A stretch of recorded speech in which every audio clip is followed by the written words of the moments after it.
ఉమ్మడి ఆదిలాబాద్ జిల్లాలో ఓట్ల లెక్కింపు ప్రక్రియ జరుగుతుంది. మరింత సమాచారం మా ప్రతినిధి మణికేశ్వర్ని అడిగి తెలుసుకుందాం. మణికేశ్వర్, చెప్పండి.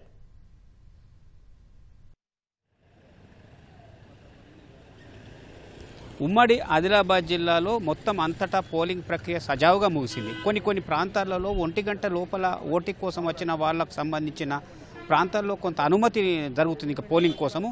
కానీ మిగతా చాలా చోట్ల మాత్రం పోలింగ్ ప్రక్రియ ప్రశాంతంగా ముగిసింది.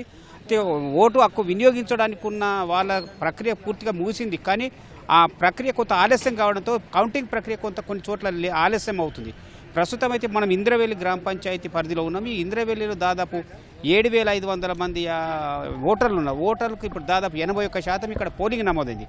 పోలింగ్ సజావుగా ముగిసింది. ఇప్పుడు లోపల కౌంటింగ్ ప్రక్రియ ప్రారంభించింది. పోలీసు బందోబస్తు అధికార యంత్రాంగం కట్టుదిట్టమైన ఏర్పాటు చేసింది.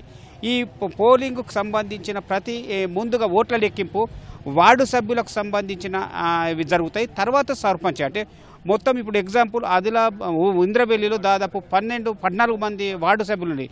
ఇలా 1-2 వార్డులకు ఒకసారి, మళ్ళీ 3, 4, 5, 6, 7, 8 ఇలా వార్డులు అంటే లెక్కతోని ఒక్క దఫలో 2 వార్డులకు సభ్యులకు సంబంధించిన ఓట్ల లెక్కింపు జరుగుతుంది.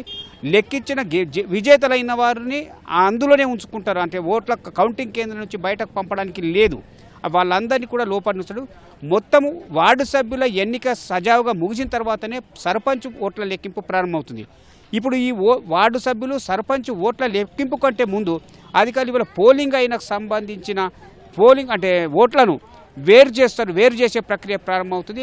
సర్పంచ్లకు సంబంధించిన సర్పంచ్, వార్డుకు సంబంధించిన వార్డుకు అంటే సర్పంచ్ పింక్, వార్డుకు సంబంధించిన సర్పంచ్కు సంబంధించిన అందరూ ఒకే బాక్స్లో వేసి ఉంటారు. కాబట్టి గుర్తుల వారిగా పోటీలో ఎంతమంది ఉంటారో అంతమందికి సంబంధించిన ఓట్లు ఎంత వచ్చినాయనేది ఒక్కొక్కరికి 25 చొప్పున కట్టగట్టి ఉంటారు. అట్లా మొత్తం ఎంతమంది పోటీ ఉంటారో అంతమంది 25 చొప్పున పోటీ కట్టగట్టి పక్కన పెడతారు. మరోపక్క వార్డు సభ్యులకు సంబంధించి కూడా అట్లా ముందుగా డివిజన్ అంటే అభ్యర్థుల వారిగా 21 తీసుకున్నాడు. కానీ 25 చొప్పున తీసిన సర్పంచులు తీసుకుని విడిచేసి పక్కన పెడతారు. కానీ లెక్కింపు జరపడు. ముందుగా వార్డు సభ్యులు అందరి పూర్తిగా లెక్కింపు, చివరి వార్డు ఓట్ల లెక్కింపు పూర్తిగా అయిన తర్వాతనే సర్పంచ్కి సంబంధించిన ఓట్ల లెక్కింపు జరుగుతుంది. అప్పటి వరకు గెలిచిన ప్రతి వార్డు సభ్యుని కూడా కౌంటింగ్ హాల్ దాటి బయటకు రాయడానికి వీల్లేదు.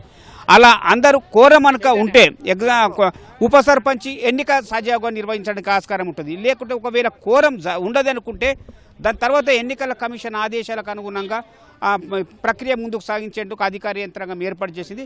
ప్రస్తుతం అయితే ఇంద్రవెల్లికి సంబంధించి కానీ నార్నూరు, ఉట్నూరు, గాదిగూడ, అట్లాగే దండపల్లి, హాజీపూరు, ఇట్లా మామడ, లక్ష్మణ్ చాంద, ఖానాపూర్ ఇలా ఏ మండల ప్రాంతాలకు చూసినా దాదాపుగా ప్రతి చోట కోరంకు సరిపడా వార్డు సభ్యులు ఉన్నారనేది అధికారికంగా సమాచారం అందింది.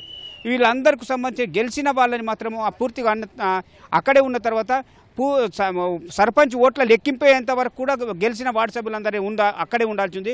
సర్పంచ్ ఓట్ల లెక్కింపు తర్వాత వార్డు సభ్యులను చేతెత్తుకునే వరకు ఉప సర్పంచ్ని ఎన్నుకుంటారు. ఆ ఉప సర్పంచ్ ఎన్నిక ప్రక్రియ పూర్తి అయిన తర్వాతనే బయటకు వస్తారు. అప్పుడైతే అదే ఫలితంగా అధికారికంగా ప్రకటించడానికి ఆస్కారం ఉంటుందని మనకు ఎన్నికల అధికారుల ద్వారా సమాచారం.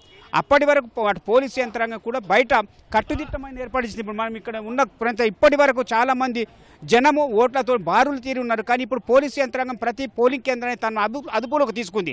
అంటే ఇప్పటి వరకు జరిగిన ప్రక్రియ అంతా ఒక ఎత్తు, ఇప్పుడు సజావుగా అంటే ఇప్పుడు జరిగే ఎత్తు ఒకటి రాగద్వేషాలు, సున్నితమైన భావోద్వేగాలకు సంబంధించిన అంశాలు ఇమిడి ఉంటాయి. కాబట్టి ప్రతి పోలింగ్ కేంద్రంలో పరిస్థితిని పోలీసు యంత్రాంగం తమ అదుపులోకి తీసుకుంది.